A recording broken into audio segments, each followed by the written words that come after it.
काठमाडौँको triple star manpower कम्पनीले visit भिसामा लगी युएईमा अल्पत्र पारेका 8 नेपालीको श्रम मन्त्रीको पहलमा उद्धार। हिन्दूवादी दल खोल्दै कमल थापा। अबको 95औं दिनमा स्थानीय तहको निर्वाचनमा 12 अर्ब भन्दा बढी खर्च हुने अनुमान। चुनाव घोषणा भइसकेपछि एमसीसीको च्याप्टर क्लोज भएको माओवादी र एकीकृत समाजवादी पार्टीको भनाई।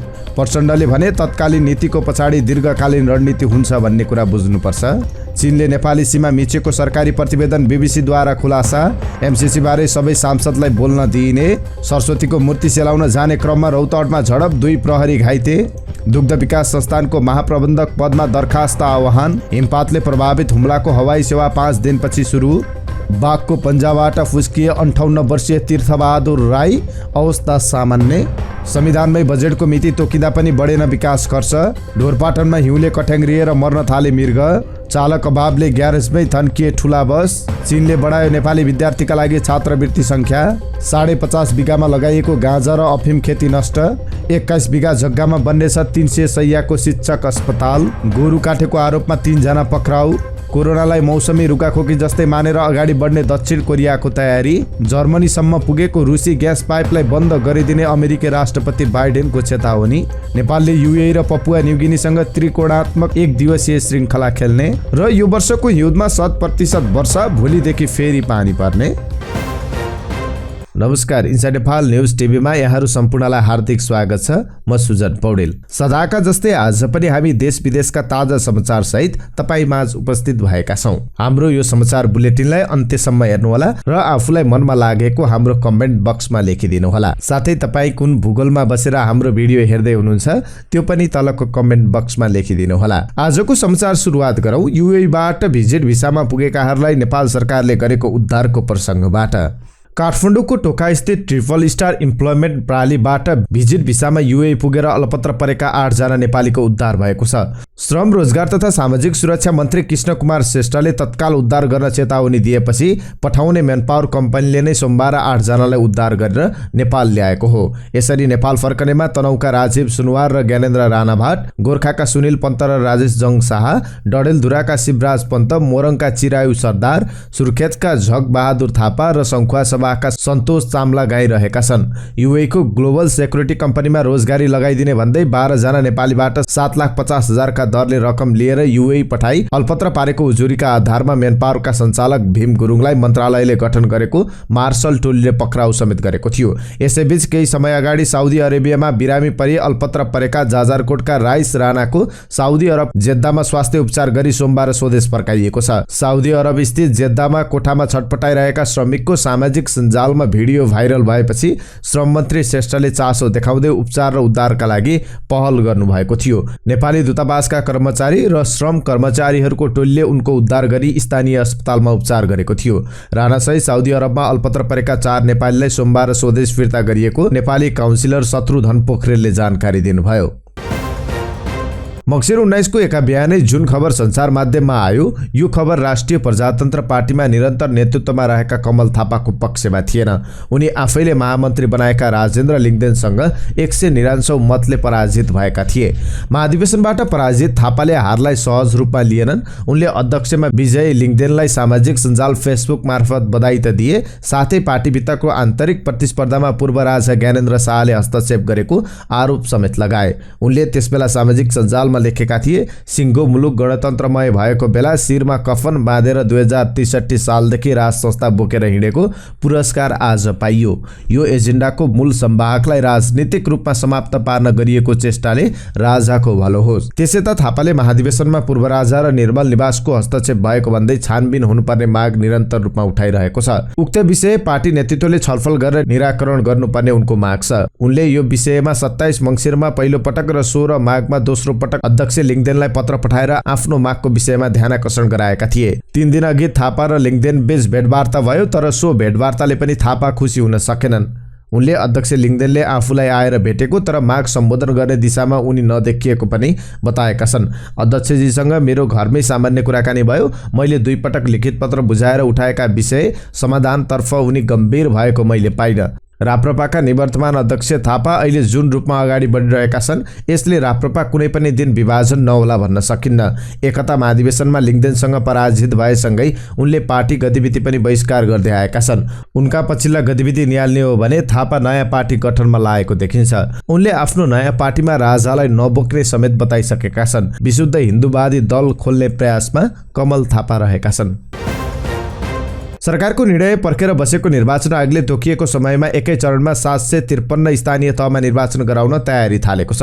मन्त्री परिषदको सोमबारको बैठकले 2079 वैशाख 30 मा मिति तोकेपछि निर्वाचन आयोग तयारीमा जुटेको हो। मतदाता नामावली अद्यावधिक, निर्वाचन सामग्री खरिद, जनशक्ति व्यवस्थापन, मतदान केन्द्र निर्धारण र कार्यालय स्थापना लगायतका विषयलाई तालिका बनाएर आयोग कार्यान्वयनको तयारीमा छ। गत स्थानीय निर्वाचनमा 8 अर्ब 14 करोड खर्च भएकोमा यो पटक 12 अर्ब भन्दा माथि पुग्ने आयोगको अनुमान रहेको छ। यस्तै मतदातातर्फ 2074 को स्थानीय निर्वाचनमा 1,40,74,424 मतदाता थिए। आयोगको अनुमानमा यस पटक मतदाता संख्या 1.5 करोड नाग्न सक्छ। त्यही आयोगका अनुसार कानून अनुसार 120 दिन चाहिनेमा यो भन्दा कम भएकाले कतिपय प्रक्रिया फास्ट ट्र्याकमा गरिनेछ। स्थानीय तहको चुनाव घोषणा भइसकेको अवस्थामा अब अमेरिकी सहयोग परियोजना मिलिनियम च्यालेन्ज कर्पोरेसन सम्झौता संसदमा टेबल गर्ने समय टरेको सत्तारूढ गठबन्धनकै नेताहरूले बताउने गरेका छन्। प्रधानमन्त्री तथा कांग्रेस सभापति शेरबहादुर देउवाले एमसीसी अनुमोदनका लागि जोडबल लगाइराखेको बेला सत्ता साझेदार नेकपा माओवादी केन्द्र र नेकपा एकीकृत समाजवादीका नेताहरूले यस्तो बताएका हुन्। एमसीसी सम्झौताका विषयमा सत्ता गठबन्धनकै दलहरू विभाजित छन्। सोमबार सरकारले 2079 वैशाख 30 गते एकै चरणमा स्थानीय तहको निर्वाचन घोषणा गरेपछि तत्काललाई एमसीसी अनुमोदनको च्याप्टर क्लोज भएको माओवादी केन्द्रका अध्यक्ष पुष्पकमल दाहाल निकट एक नेताले बताए। एमसीसीलाई के गर्ने हो गर्नुस् भनेर हामीले प्रधानमन्त्री शेरबहादुर देउवालाई भनिसकेका छौं। अब चुनाव घोषणा भइसकेपछि एमसीसी बारे छलफल हुँदैन। नेताले भने एमसीसी प्रावधान अनुसार संसदमा लैजानुपर्छ। एमालेले संसद चल्न दिने सम्भावना छैन अनि संसदमा लाने कुरै भएन। आफ्नो पार्टी यथास्थितिमा एमसीसी अनुमोदन गर्न नहुने पक्षमा रहेको उनले स्पष्ट पारे। माओवादी केन्द्रका अर्का एक नेताले एमसीसी जबरजस्ती संसदमा पेश गर्न खोजिए त्यसले ठूलो समस्या ल्याउने दाबी गरे। एमसीसीहरुमा दलहरुभित्रै असन्तुष्टि छ, जनता यसका विरुद्धमा छन्। यही अवस्थामा एमसीसी अगाडि बढ्यो र कुनै तत्त्व भड्कियो अनि आगो बाल्न थाल्यो भने के हुन्छ? चुनाव भाड्ने हो भने मात्र एमसीसी अगाडि बढ्छ। सरकारले चुनाव भाड्ने काम गर्दैन। अब देश चुनावमय माहौलमा होमियो। नेकपा माओवादी केन्द्रका अध्यक्ष पुष्पकमल दाहाल प्रचण्डले पार्टीले लिने तत्कालीन कार्यनीतिको पछाडि ठूलो दीर्घकालीन रणनीति पनि हुन्छ भन्ने कुरा बुझ्नुपर्ने बताउनु भएको छ। यही कुरा नबुझ्दा विगतमा माओवादी फुटेको भन्दै उहाँले पछि कुरा बुझ्नेहरू पार्टीमा फर्किन थालेको बताउनु भयो। नेत्र विक्रम चन्द विप्लव नेतृत्वको नेकपा जुम्ला जिल्ला इन्चार्ज चन्द्रबहादुर तिरुवा, रवि किरण लगायतलाई आज पार्टी प्रवेश गराउँदै प्रचण्डले आफूहरू रणनीतिक सोचका साथ अगाडि बढेको बताउनु भयो। नेतृत्वले अलि परसम्म हेरेर मुलुक र जनताको हितमा आफ्नो पार्टी र वर्गको हितमा घुम्ने कार्यनीति लिएर आयो। साथीहरू त्यो घुम्तीहरूमा झुक्किनु भयो र छुट्टिनु भयो। यो कुरालाई उहाँहरूले बुझ्नु भएन। साथीहरूमा भ्रम सिर्जना भयो र निस्कने काम भयो। हामीले पनि बुझाउन सकेनौं। प्रचण्डले भन्नुभयो, हामीहरू एउटा रणनीतिक सोचका साथ अगाडि बढेका छौं। तत्कालीन स्टेपहरूका पछाडि अर्को दीर्घकालीन रणनीति पनि हुन्छ भन्ने कुरा साथीहरूले बुझ्दै जानु भएको छ।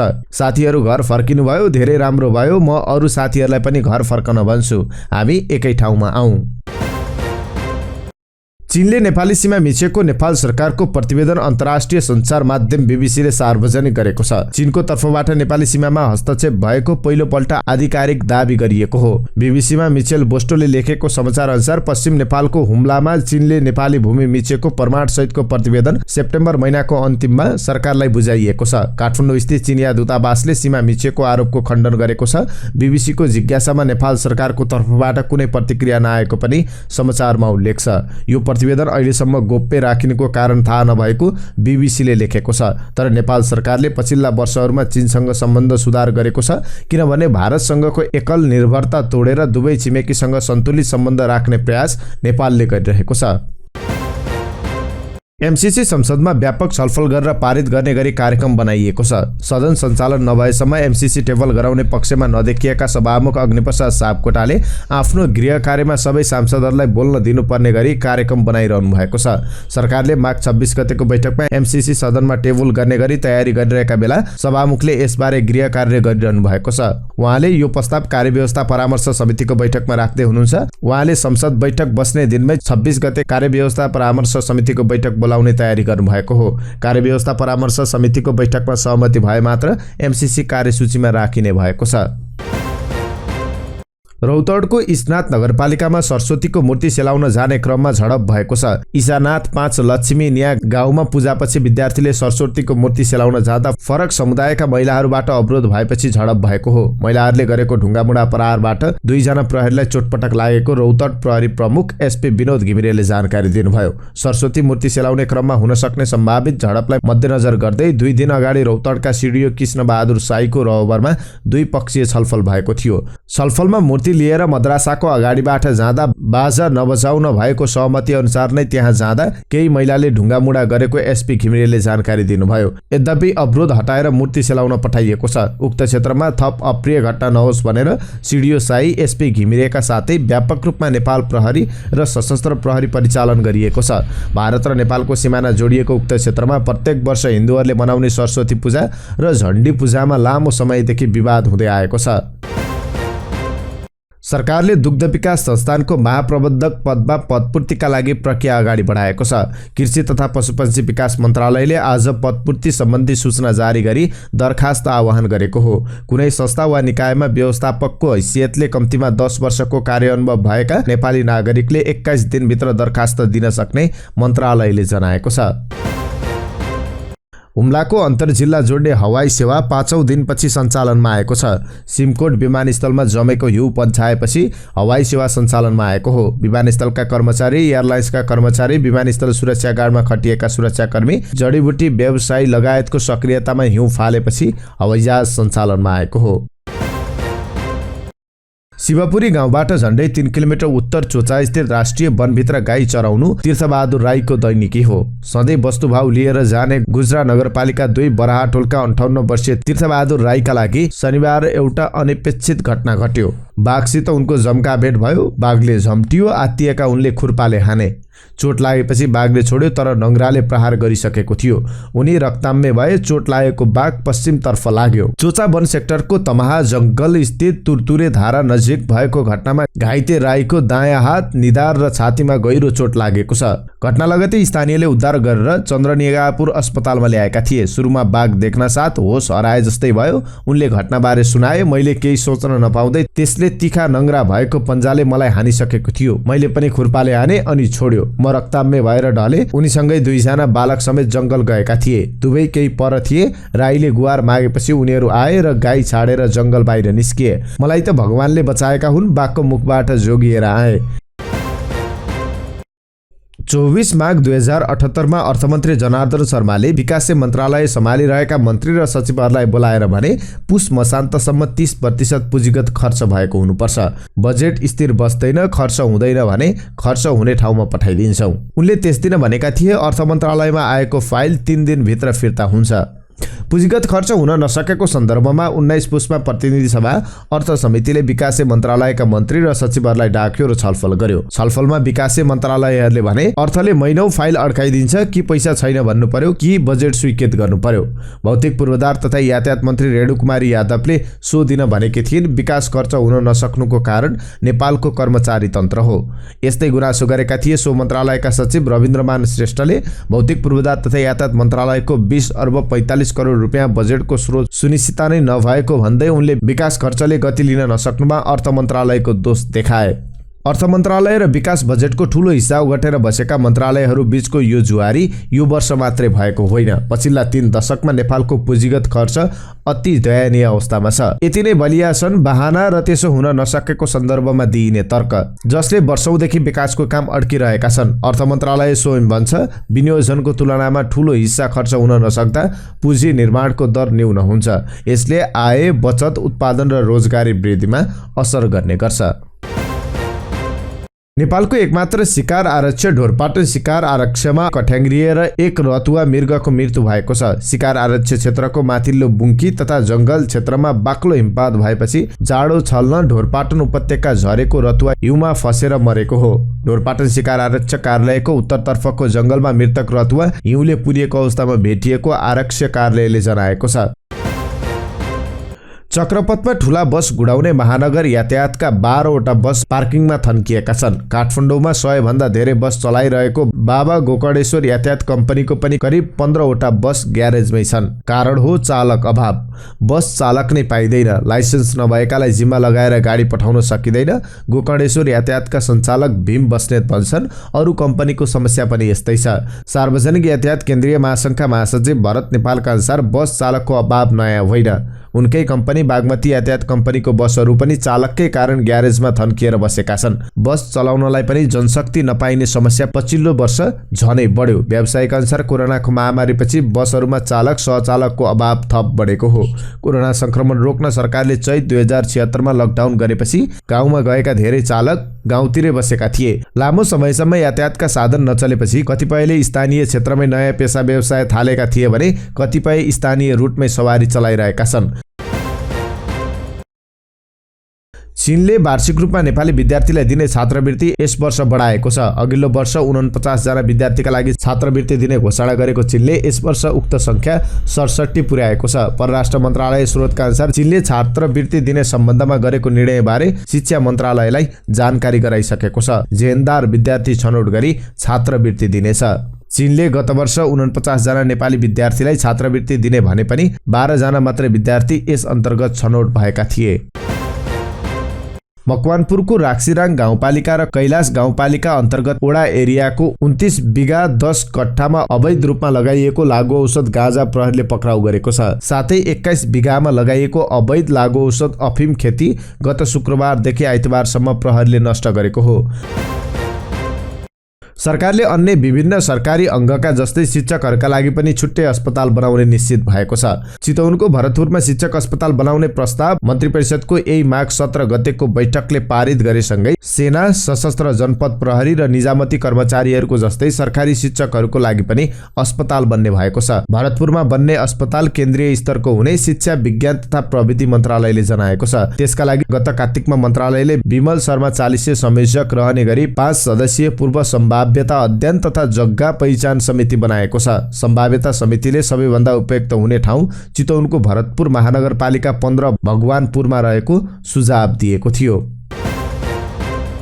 खोटाङको दिक्तेल रूपाकोट माझुवागढी नगरपालिकामा गोरु काटेको आरोपमा 3 जना पक्राउ परेका छन्। दिक्तेल रूपाकोट माझुवागढी नगरपालिका 12 जालपाका 39 वर्षीय जयराम तामाङ, 35 वर्षीय खगेन्द्र तामाङ र 40 वर्षीय गणेश तामाङ पक्राउ परेका हुन्। दिक्तेल रूपाकोट मजुवागढी नगरपालिका 2 सोलमाको मुडे स्थित दिखुवा भन्ने ठाउँमा आइतबार दिउँसो करिब 4 बजे गोरु काटेर बेचिरहेको अवस्थामा उनीहरू पक्राउ परेको जिल्ला प्रहरी कार्यालयका प्रवक्ता प्रहरी निरीक्षक सागर शाहले जानकारी दिनुभयो। प्रहरीका अनुसार उनीहरूको साथबाट गोरु काटेको भनिएको एउटा बन्चरो र 4वटा खुकुरी पनि बरामद गरिएको छ। उनीहरूलाई पक्राउपछि थप अनुसन्धान सुरु गरिएको प्रहरी नायब उपरीक्षक रमेश लम्सालले जानकारी दिनुभयो। दक्षिण कोरियामा पछिल्लो समय कोभिड-19 बाट संक्रमित हुनेको दैनिक संख्या बढिरहेको छ। कोभिड-19 को नयाँ ओमिक्रोन भेरिएन्ट निकै तीव्र रूपमा फैलिँदा संक्रमितहरूको संख्या बढ्न थालेको हो। आइतबार त्यहाँ हालसम्मकै थोरै अर्थात् 38,691 जना नयाँ संक्रमित थपिएका थिए, तर आज भने त्यो भन्दा केही कम संक्रमित थपिएका छन्। सोमबार दक्षिण कोरियामा 35,286 जनामा कोरोना भाइरसको संक्रमण पुष्टि भएको एरिराङ समाचार माध्यमले जनाएको छ। त्यहाँ फेब्रुअरीको अन्त्यतिर दैनिक 1,30,000 देखि 1,70,000 सम्म दैनिक संक्रमित थपिन सक्ने अधिकारीहरूले अनुमान गरेका छन्। यसअघि दक्षिण कोरियाले पश्चिमी मुलुकहरूको भन्दा प्रभावकारी ढङ्गले कोभिड-19 लाई नियन्त्रण गर्न सकेको थियो, तर पछिल्लो समय ओमिक्रोनका कारण दैनिक संक्रमितको संख्या बढेसँगै स्वास्थ्य प्रणाली र प्रशासनिक स्रोत साधन निष्प्रभावी बनेका छन्। यही कारण सरकारले बढ्दो संक्रमण बीच कोभिड-19 लाई मौसमी रुगाखोकी जस्तै व्यवस्थापन गर्ने गरी हाल लागू गरिएका जनस्वास्थ्य मापदण्ड एवं स्वास्थ्य प्रणाली फेर्ने तयारी गरेको छ। शुक्रबार केन्द्रीय विपद तथा सुरक्षा प्रतिकार्य कार्यालयले स्वास्थ्य प्रणालीलाई समीक्षा गर्दै कोरोना भाइरसलाई मौसमी रुगाखोकी जस्तै मानेर व्यवस्थापन गर्ने सम्भावना बारे छलफल भएको बताइएको छ। अमेरिकी राष्ट्रपति जो बाइडेनले यदि रुसले युक्रेनमा आक्रमण गरेमा रुसबाट जर्मनीसम्म पुर्याइएको ग्यास पाइपलाइन बन्द गरिदिने चेतावनी दिएका छन्। जर्मनीका चान्सलर ओलाफ सोलसँग वासिङटनमा आयोजित भेटवार्तापछि पत्रकार सम्मेलनमा बोल्दै राष्ट्रपति बाइडेनले रुसबाट जर्मनीसँग जोडिएको ग्यास पाइपलाइन नोर्ड स्ट्रिम 2 लाई अन्त्य गरिदिने बताएको बीबीसीले जनाएको छ। फ्रान्सका राष्ट्रपति इमानुएल म्याक्रोले रुसी राष्ट्रपति भ्लादिमिर पुटिनसँग वार्ता गरेपछि अमेरिका र जर्मन सरकार प्रमुख बीच छलफल भएको थियो। नेपालले युनाइटेड अरब इमिरेट्स युएई र पपुवा न्युगिनीसँग आईसीसी क्रिकेट विश्वकप लिग 2 अन्तर्गत त्रिकोणात्मक एक दिवसीय श्रृङ्खला खेल्ने भएको छ। युएईले यही मार्च तेस्रो साता नेपाल र पपुवा न्युगिनीसँग त्रिकोणात्मक श्रृङ्खला आयोजना गर्न लागेको हो। श्रृङ्खलाको विस्तृत खेल तालिका सार्वजनिक हुन बाँकी रहे पनि मार्च 15 देखि 22 सम्म शारजाह क्रिकेट रङ्गशालामा खेलहरू हुनेछन्। नेपालले आईसीसी विश्वकप लिग 2 मा हालसम्म 2 त्रिकोणात्मक श्रृङ्खला खेलेको छ। यस वर्षको हिउँदमा झण्डै सरदर वर्षा भएको छ। हिउँदमा 60.9 मिलिमिटर पानी परेको सरदर मानिन्छ, तर यस वर्षको हिउँद सकिन बाँकी छँदै 57.7 मिलिमिटर वर्षा भइसकेको जल तथा मौसम विज्ञान विभागले जनाएको छ। यो सरदर वर्षाको 99% भन्दा बढी हो। विभागको जलवायु शाखा प्रमुख एवं वरिष्ठ मौसमविद इन्दिरा कणेलका अनुसार गत वर्ष हिउँदमा जम्मा 15.5 मिलिमिटर वर्षा रेकर्ड भएको थियो। यो सरदर वर्षा 60.9 मिलिमिटरको करिब 1/4 मात्रै हो। फेरि पनि नेपालमा पश्चिमी वायुको प्रभाव देखिएकाले पानी पर्ने सम्भावना रहेको छ। जल तथा मौसम विज्ञान विभागको मौसम पूर्वानुमान महाशाखाका अनुसार आज प्रदेश नम्बरका केही स्थानमा हल्का पानी पर्ने सम्भावना छ। बुधबारदेखि भने सुदूरपश्चिम कर्णाली, गण्डकी र लुम्बिनी प्रदेशका धेरै ठाउँमा पानी पर्ने सम्भावना रहेको मौसमविद सजिना साक्यले जानकारी दिनुभयो। त्यसपछि बिस्तारै गर्मी सुरु हुनेछ। नेपालमा विगत 30 वर्षको अवधिमा भएको वर्षाको तथ्याङ्कको आधारमा औसत वर्षा निकालिन्छ। मौसमविदले यसअघि नै नेपालमा हिउँदमा पनि सरदर बढी पानी पर्ने प्रक्षेपण गरेको थियो। जुन वर्षको मनसुनमा धेरै वर्षा हुन्छ त्यो वर्षको पोस्ट मनसुन, मनसुन पछिका महिना र हिउँदमा पनि धेरै वर्षा हुने गरेको अनुभव छ। यस वर्षको प्री मनसुन र मनसुन अवधिमा अत्याधिक वर्षा भएको थियो। यो वर्षाका कारण आएको बाढी पहिरोले ठूलो जनधनको क्षति पुर्याएको थियो।